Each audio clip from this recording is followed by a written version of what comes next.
Yan ang nabili ko kahapon, guys.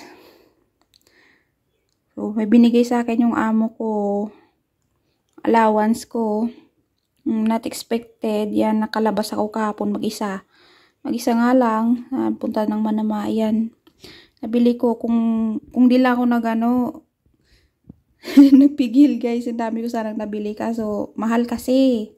Yan lang, ganyan lang sila karami, guys. 8 BD yan. Sobra pa. 8 point. Basta may point pa yan eh. So, kung sa Pinas yan, kung susumahin, mga 900 plus na rin yan. Or 1K na siguro kasi ang 1 BD is 100 plus eh. So, ayan guys. Ganyan lang ha. O. Kung sa Pinas yan, yan nakaabot ng mga lang yan. Hindi rin makaabot ng 500. Diba? O, dito guys. So, 8 BD. Sobra na yan.